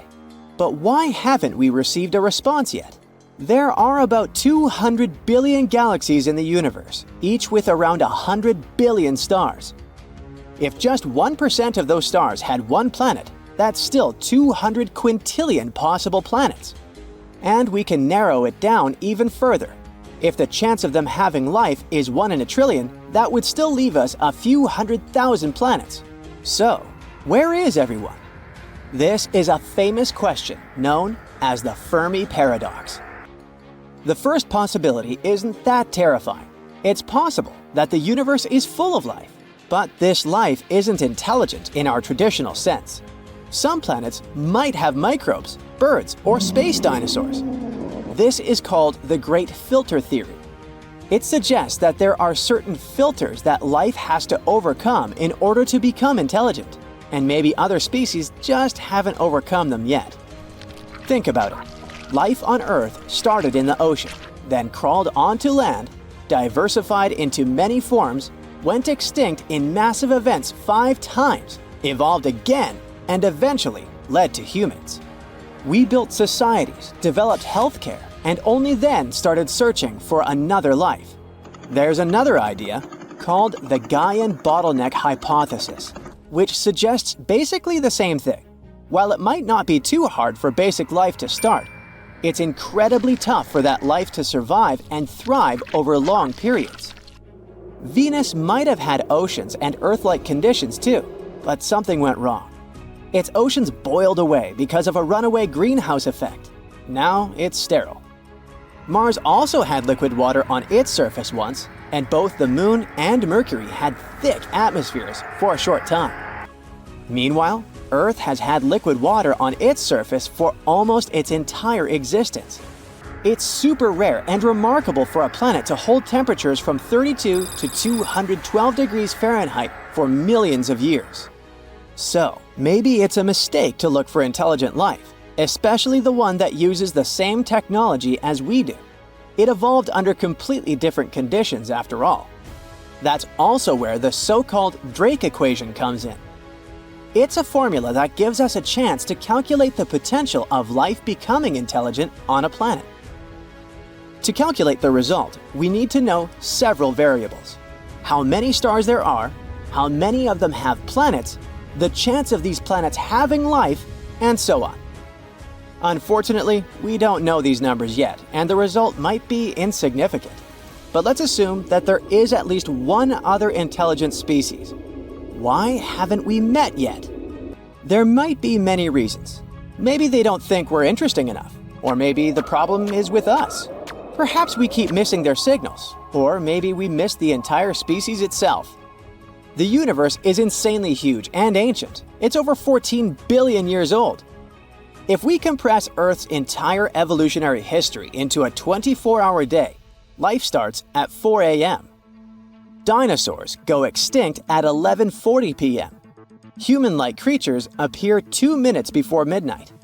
In this analogy, humans have existed for just 77 seconds, and our technology capable of detecting extraterrestrial life is even newer, less than a second. With such vast distances and time spans, the chances of us existing at the same time as other civilizations are slim. If their civilization lasted only a few millennia, we could easily miss them entirely. But that doesn't mean we should give up our search. Scientists were worried that Earth's radio signals had dimmed over time. But a recent study showed that it's actually the opposite. The numbers of our satellites keeps growing, and this makes our planet more detectable. By the end of the decade, we could have 100,000 satellites, making Earth incredibly bright in the radio spectrum. If there is an advanced civilization out there, they will easily spot us even from very far distances. Astronomers are super optimistic about it. There's a high chance they'll find extraterrestrial creatures while you and I are still around. Here's an ordinary fish. And here's a fish that was supposed to become a human, but it didn't. And not because it didn't come out of the ocean. The second fish has more intelligent eyes, but there's almost no difference between them. And that's why... Oh, and do you see that silhouette in the shadow? This big ugly monster is one of the key characters in this story, and it hates the intelligent fish. But I'll tell you more about that later. So, the ocean world is an eternal struggle for survival. The big and strong eat those who are smaller and weaker. 400 million years ago, it was the same, only on an even larger scale. Real monsters inhabited the ocean. Giant reptilian fish ate long sea centipedes. Some fish were covered with bony shells. Others had razor-sharp teeth. As a result, some weaker fish escaped the ocean to survive. Other creatures left it to get food, or out of curiosity. And so, according to the theory of evolution, in the next millions of years, these fish began to grow limbs and hair and climb trees. And you know what happened next. And now, let's imagine that nothing forced fish to go to dry land. What if the ocean wasn't so dangerous, and there were a lot of algae and phytoplankton, and fewer ancient and giant sharks? There's food and there are no enemies. Why would fish need to leave this place and spend a couple 100 million years growing limbs? fish could chill and hang out in the water. Some reached the surface, but they didn't like it there. Strong winds, lightning flashes, it all looked unfriendly. Millions of years passed, and fish were still around. More dangerous sea inhabitants appeared, but fish just grew longer fins to swim faster. Other fish grew plates on their tails to fend off enemies. But in general, most fish still look the same as they did millions of years ago. Their brains were developing. They learned how to communicate with one another using echolocation and movements of tails and fins. All day long, fish swam, looked for food, multiplied, and hung out together. It made no sense for them to evolve. And now, let's take a look at the history of humans. So, fish came to land and grew limbs. Then the struggle for survival began. Some creatures became carnivores, others turned into herbivores. Some ate grass, and others noticed ripe fruit on trees. These crawling creatures started reaching for fruit. After millions of years of such attempts, the creatures' limbs began to grow longer. They stood on their back legs and finally became upright. These ancient animals, the ancestors of primates, learned to climb trees to get more fruit. Then some of them started using stones to crack nutshells. Others began to throw sticks into branches to knock down ancient apples. The more these animals interacted with the environment, the more their brains developed. In addition to saber-toothed tigers and other ancient monsters that tried to eat primates, there were also bad weather conditions that caused a lot of problems. Ancient apes began to hide in caves and even create shelters from branches and leaves. Then someone accidentally started a fire, and it changed the rules of the game. New neuron connections opened up in the brain, and it led to abstract thinking. People built bonfires in caves and watched flames cast shadows on the walls. Images began to form in their heads. The ancestors of people began to make drawings, and so, step by step, over millions of years, they evolved into Homo sapiens. Of course, no one knows precisely how it was, but let's assume that evolution worked this way. The struggle for survival formed the human brain. And now, let's go back to the ocean, where fish swim. They can move from side to side, up and down, and they don't need to reach any branches and fruit. Food is floating everywhere around them. Fish are cold-blooded, so they don't freeze. They don't need to hide from the rain or anything else, so they don't need to build roofs and shelters and start a fire. But still, something changes in their minds. Fish often swim to the surface to see this bright light from the sun. Through the clear water, they see the starry sky and the bright moon. And of course, these pictures form new neural connections in their brains. Fish are curious, and they think about how to explore the land. Their gill-based respiratory system doesn't allow them to be out of the water for a long time. Fish begin to contemplate this world. Over hundreds of thousands of years of evolution, they learn to communicate with one another and begin to understand how the cycle of life in the ocean works. Some fish form large colonies and build houses inside coral reefs. But these houses look like big anthills, not like buildings. Fish stay there to hide from enemies and to have rest. Also, fish meet other enemies, birds. Gulls and pelicans catch lunch when fish rise close to the surface. Small fish decide never to swim there and create a law forbidding them from approaching the surface. The appearance of this unspoken statute forms society. Some fish train to fend off seagulls. Fish hold sharp stones, pieces of coral, or shells in their teeth. And when gulls catch them, these fish hit the bird's feet with corals. Also, fish manage to catch their winged enemies. When some seagull dives under the water, fish attack it from all sides. They do this to study the seagull's body and understand how it can fly and breathe on the surface. Fish become wise creatures, like highly developed dolphins. They understand more and more about the planet, but don't strive to get out of the water because there's no need for it. But then, they discover something creepy. Fish swim toward the shore and see how big bald creatures without scales, with smooth skin, arms, and legs, dive into the water. Fish swim closer to get to know them, but these creatures catch them with their webbed hands. Now fish have another, more dangerous enemy, the sea people. They are intelligent, cruel, and strong. To understand these creatures, let's go back to the real world and look at seals, dolphins, whales, and walruses. All these animals are mammals, which means warm blood flows in them. But why are they so different from fish? Seals and sea lions have the same ancestor as dogs. Manatees and elephants have common origins. Whales and dolphins are marine versions of hippos and hoofed animals. Hundreds of millions of years ago, the ancestors of all these mammals were cold-blooded fish. They got out of the ocean and began to explore the land. Their bodies started to change, and their blood temperature rose. But some of these animals decided not to go far from the water. Those that left the ocean became dogs, bears, and elephants. And those who stayed close to the oceans and seas became mammals adapted to the water. They didn't explore the land for various reasons. Some animals hid in the water from land enemies. Perhaps some couldn't spend a long time under the scorching sun. They transformed into animals with fins.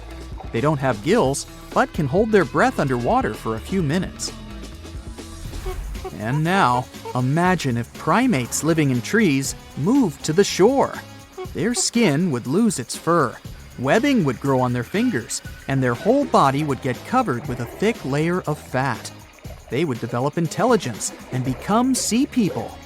Each of them would weigh as much as a polar bear because of subcutaneous fat.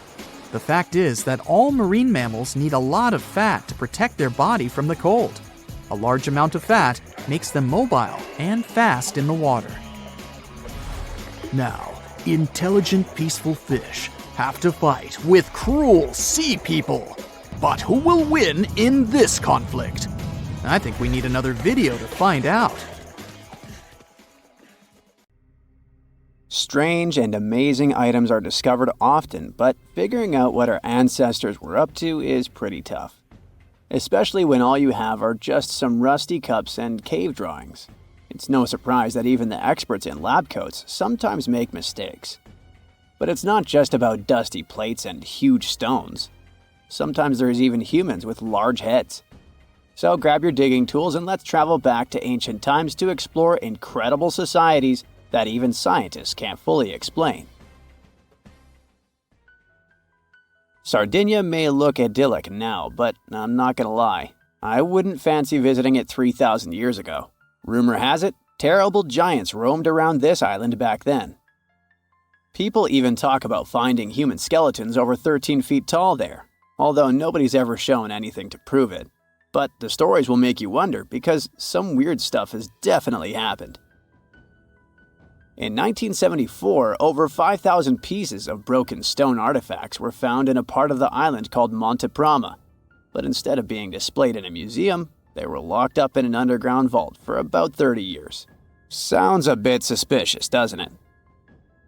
When they were finally displaced in 2005, scientists put the pieces together to find statues of 38 giant men standing 8 feet tall. Not quite as tall as the legendary skeletons, but still pretty huge. It's thought these statues were made by the Nuragic people, who lived on the island a long time ago. Besides giant statues, they also built over 8,000 massive stone buildings. Perhaps Nuragic weren't giants themselves, but they definitely liked their things big. I do too. I like a big number of likes on our videos. That would be pretty great. Thank you if you liked this and subscribed. Now back to the video. You and I are pretty smart, but we might not be the smartest humans ever. Actually, we might not even be the smartest species. Since 1913, some skull fossils found in South Africa have hinted at a possibly smarter contender called Boskop Man. This human-like species might have lived as recently as 10,000 years ago. Their skull suggests they had really big heads, which means their brains could have been 30% bigger than ours. Wow, Their average IQ could have been around 149, making them among the smartest 0.05% of people today. But if a Boskop brainiac was so much smarter, why are they not around and we are? Well, bigger isn't always better, you know. Our brains are a lot bigger than our ape relatives, mainly in the prefrontal cortex. This part helps with high-level tasks like making decisions, remembering things short-term, and being aware of ourselves. The parts of the brain that handle our senses and movements haven't really grown much. So, maybe the Boskops spent too much time dwelling on the past rather than doing practical things like hunting. But this is all just guessing. We really don't know what happened to these clever cousins of ours. Some people even argue that Boskops weren't any different from us, with the only evidence being parts of skulls. The jungle is huge. Did you know the Amazon rainforest is home to about 30% of all the world's plant and animal species? That's impressive. However, the history of one native species, humans, has long puzzled scientists. The mysterious Kasarabe people lived here for hundreds of years and then vanished around 1400 AD. People thought the Amazon only had a few scattered tribes, but recently we discovered big, unusual shapes in the ground called geoglyphs. These might look like simple shallow ditches, but they're actually the remains of a vast civilization that spread over 5,000 square miles and includes about 450 markings, some as wide as 1,300 feet. That's insane! They likely contained ceremonial buildings and could have hosted up to 1 million people as recently as 550 years ago. Thanks to new technology like LiDAR, which uses a safe laser to map the forest without harming it, we can explore deeper. In 2019, some scans showed miles of raised roads and pathways and even pyramids over 70 feet tall. They found 26 separate settlements, 2 of which were at least 250 acres each. Damn, that's like 330 soccer fields. It's not certain what happened to the Kasarabe people. Maybe European conquistadors drove them out. Maybe the most baffling ancient civilization is one we've never actually found a trace of. Yep, I'm talking about Atlantis, the grand city that supposedly sank into the ocean. The first mentions of Atlantis come from the ancient Greek philosopher Plato, who talked about a great city near the Strait of Gibraltar. But for ages, everyone just thought Plato made up Atlantis as a perfect version of his own Athens. So why, about 12,000 years after it supposedly vanished, do we still wonder if it might be real? Well, in the 19th century, U.S. Congressman Ignatius Donnelly wrote a book giving 13 reasons why he thought Atlantis was more than just a myth. Then, in 1965, some folks thought they actually found Atlantis when they discovered the Richat structure, a massive 25-mile-wide dome in Mauritania, Africa. It's so big that you can see the whole thing from space. 2 astronauts flying over the Sahara Desert spotted this giant eye staring back at them and thought they'd made the discovery of a lifetime.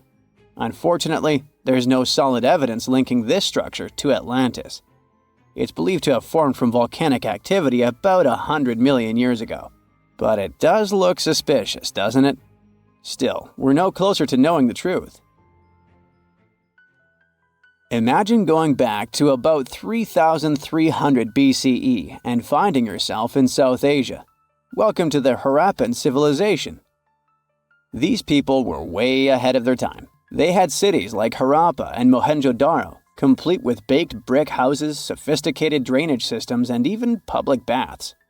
This place might have had over 5 million people, making it one of the densest regions at the time. They also invented a system of standardized weights that was incredibly useful for traders. And trading they did.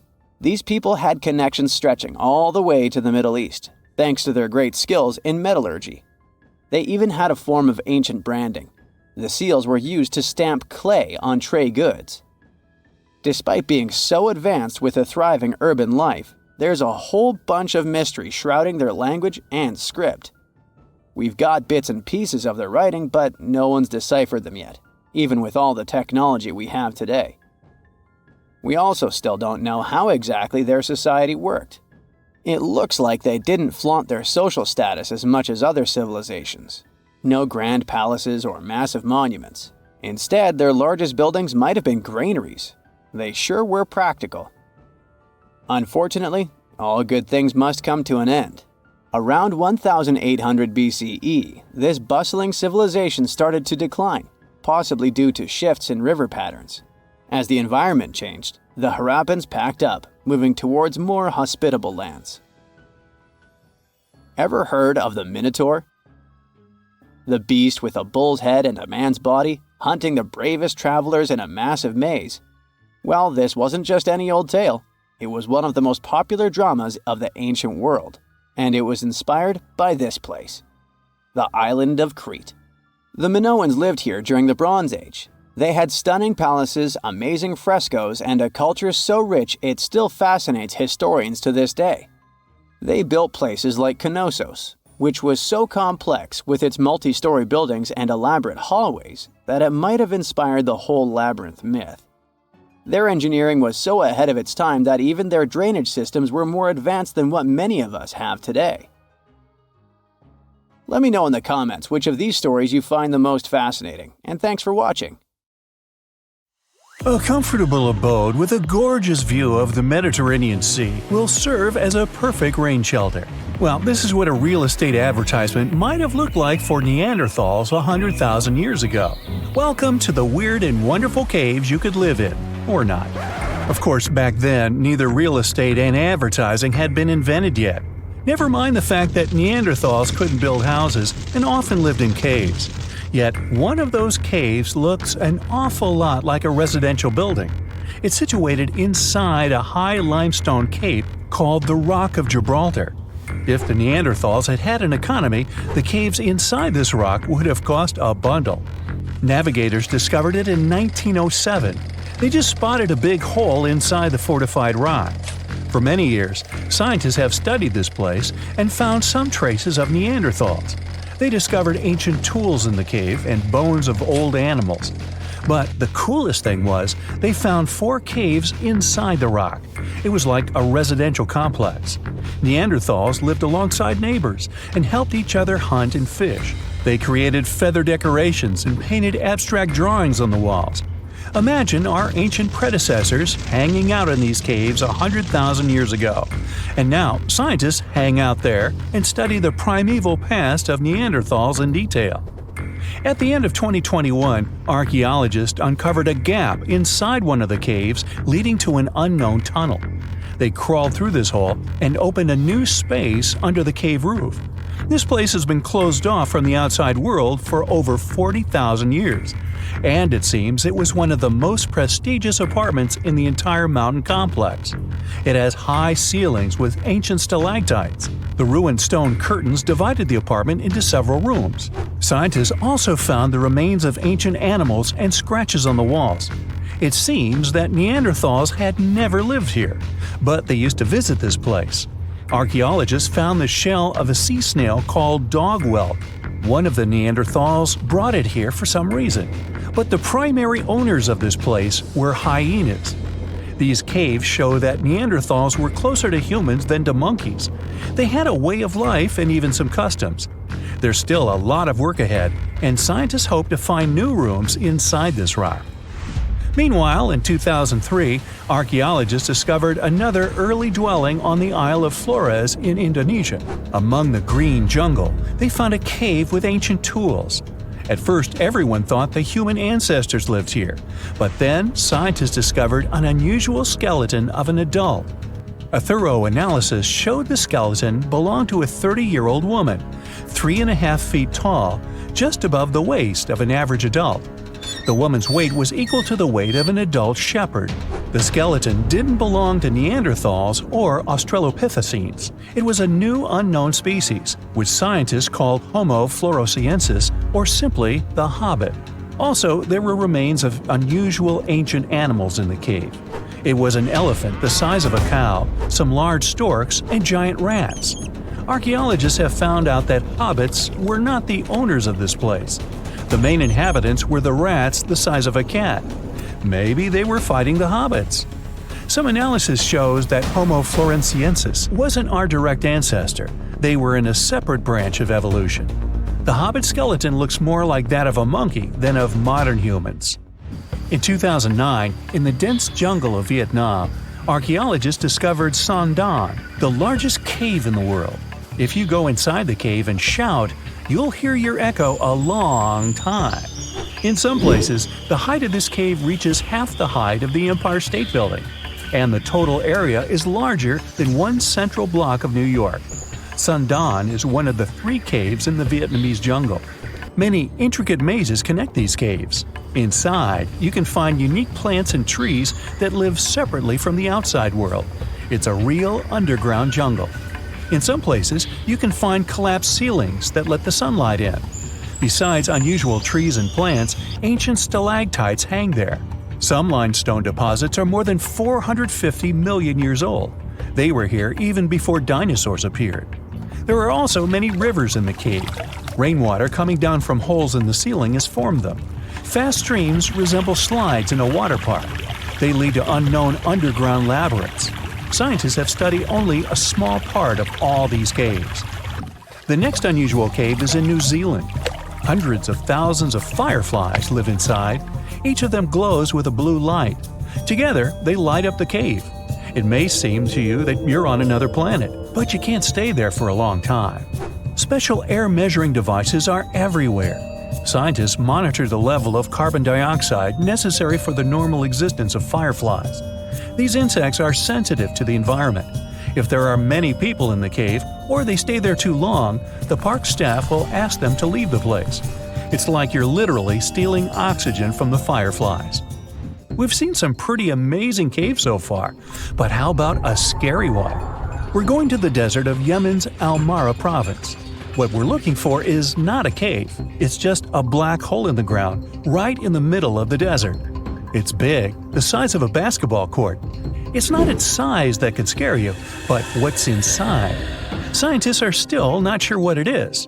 From the depths of this black abyss, a disgusting smell of rotten eggs constantly comes out, and sometimes you can hear some strange, frightening sounds. The blackness of the giant hole in Yemen absorbs all the sun's rays, so you won't see what's there even with a powerful flashlight. People flew over this place by helicopter. They filmed using drones and the most powerful lenses, but they didn't catch anything except darkness. It looks like a big ink spot in the middle of golden sand. The locals are afraid to approach this place. They believe the cave leads to another dimension where evil creatures live. At the moment, the giant hole in Yemen is one of the most poorly studied and mysterious phenomenon of nature. How did it appear? How old is it? Where does it lead? Scientists are trying to find the answers to these questions. There are theories that the hole appeared because of construction work. Geologists drilled the soil nearby in search of minerals. It could have caused fluctuations in the Earth's crust and collapsed the surface. But no one can prove this theory, yet. And now, imagine a place where sunlight has not penetrated for more than 5 million years. There's little oxygen, and it's cold and damp. Still, life is born in this place, not only microbes and bacteria, but also something bigger. The living conditions in this cave are very different from the usual ones, so, in a sense, this cave is like another planet. It's the Movile Cave in the southeast of Romania, near the Black Sea. The entrance is a small hole in the ground. Inside, a tunnel leads deep below the surface. The levels of hydrogen sulfide and carbon dioxide are above normal inside the cave. The air here is half as much oxygen as on the surface. People can't be here without an oxygen mask, but other creatures living here can. The cave is home to 48 species of living organisms. 33 of them are unknown. Here you can meet some unusual insects, white snails and white spiders, millipedes with huge whiskers, transparent shrimp, and unique species of leeches. They all live here thanks to the little bacteria autotrophs. They absorb carbon dioxide and release food particles. Bacteria feed on it. Other larger organisms feed on these bacteria, and some bigger organisms eat those little ones. In the end, everyone gets food. In this cave, evolution has created a biological system separate from the rest of the world. Listen to this. Neanderthal fiber technology. Nope, I'm not joking. The concept is real. In 2020, a team of scientists published a paper that redefined the way we saw our closest ancestors. A find in France changed archaeology forever, and it wasn't the first time something like this had happened. But let me start from the beginning.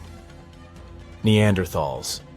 For a long time, they fit the image of the typical cavemen. If you are now thinking of someone like Fred Flintstone, you wouldn't be much wrong. What was the reason behind this stereotype? When did we start believing that Neanderthals were not the brightest tools in the shed of evolution? In comes William King, a 19th century British geologist. He was the man who named the Neanderthals. Based on the bones King found, the scientist declared the species not intelligent, and this image stuck with the Neanderthals for centuries to come. But a piece of string, just a quarter of an inch long, changed everything. A small, dry river valley, Abri du Maras, was the place of the great find. Archaeologists unearthed a cord fragment next to a stone tool. Such twisted fibers could have been used for everything from making clothes to fishing nets. In prehistory, this was some advanced tech, and the Neanderthals seemed to have mastered it. Scientists already knew that these early humans made tar from birch bark, and that they produced shell beads. There's even evidence of Neanderthal art. They were definitely not primitive. The string section and similar finds are changing the way we perceive our ancestors. The world of archaeology is constantly changing. Take the pyramids in Egypt, for example. Turns out, they weren't really built by an army of people who the pharaoh made work until they passed out. Herodotus, the famous Greek historian, was the man who started the confusion. He claimed, in 500 BCE, that 100,000 men took part in the construction of the Great Pyramid in Giza. He made no mention of who they were and why they were building the pyramids. That's how the myth started. Huge stone slabs pulled by humans, driven by a foreman with a whip. But Egyptologists would beg to differ. Those are the scientists who study ancient Egypt's culture. Fairly recently, they uncovered a workers' village that told a different tale.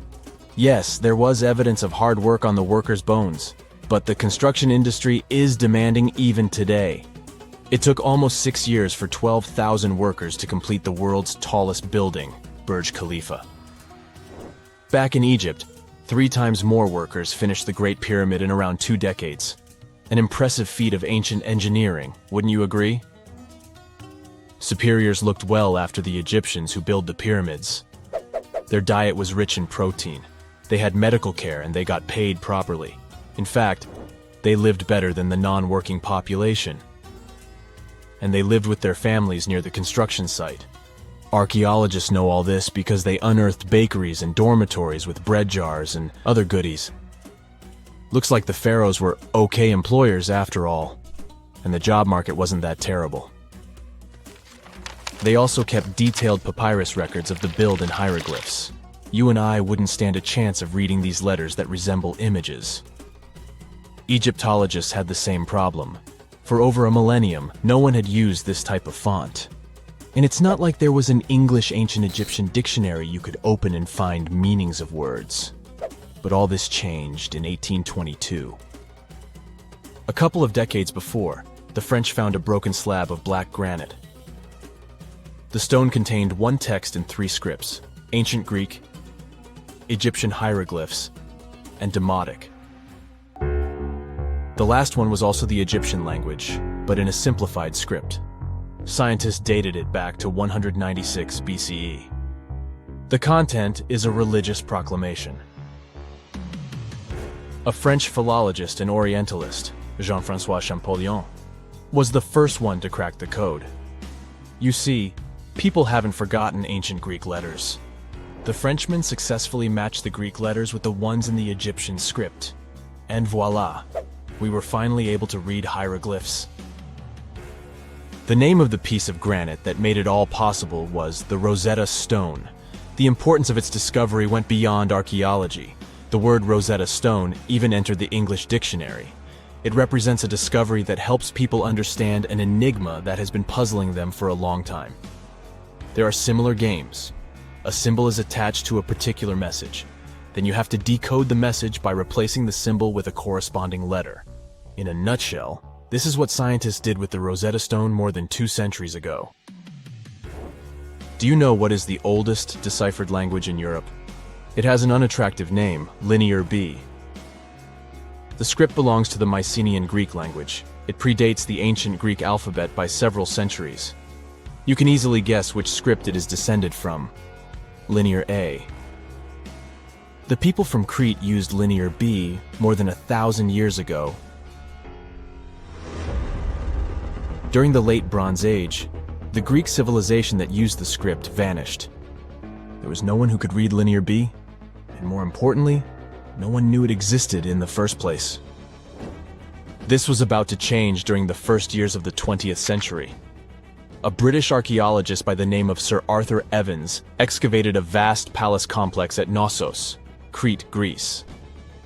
This was the center of the Minoan culture that created the enigmatic script. The palace boasted some 1,300 rooms. They had colorful paintings of dolphins, griffins, and bulls. All of these captivated the archaeologists' imagination. But their biggest find was at first overlooked. Thousands of slabs of baked clay. The fire that brought down the palace helped preserve the tablets. It was impossible to read the slabs, though. They were written in an unknown language. The scientific community had to wait for another half a century before Michael Ventris cracked the code. He was an English architect and cryptographer. Ventris studied Greek and Latin. While attending the famous archaeologist's lecture, the young man decided to solve the puzzle of Linear B once and for all. He managed to do so in 1952. One of Ventris's most amazing discoveries was that the script was an archaic form of Greek. But cryptology still hasn't solved the code of Linear A. This writing system will remain a mystery until a motivated young person like Michael Ventris comes along. They wouldn't have to be a professional archaeologist. Basil Brown certainly wasn't. Yet in 1939 he discovered the richest early medieval tomb in Europe. This happened in Sutton Hoo in the southeast of England. This wasn't an ordinary tomb made out of stone. It was a full-size ship, 3 times as long as a London double-decker bus. And that's not all. Apart from its main purpose, the ship was full of riches. Deluxe hanging bowls, feasting vessels, gold and dress accessories, and luxurious textiles were just some of the treasures found. Archaeologists were also amazed by the silverware from distant Byzantium. You probably know this city as Istanbul, Turkey. Even in our age, it's several days' drive from Sutton Hoo. Just imagine how much time and money it cost to import a silver plate in the 7th century. That's when the ship went down, according to archaeologists. The English couldn't have done it. At that time, there was no England. The people living in the British Isles at the time were the Anglo-Saxons. Perhaps the ship from the grassy mounds in Suffolk belonged to one of their kings? We will never know. The local acidic soil did away with any possible evidence, or no one laid there in the first place. It could have been a cenotaph, which is a monument constructed to honor an important person. The archaeologists still don't have a definite answer. But what they have found at Sutton Hoo shed light on the Dark Ages. Before the discovery of the ship, they knew little about what had been going on in Britain after the Romans left. Now, the image of the early Anglo-Saxon society was much clearer. Perhaps the English soil will be the site of the next great breakthrough in archaeology.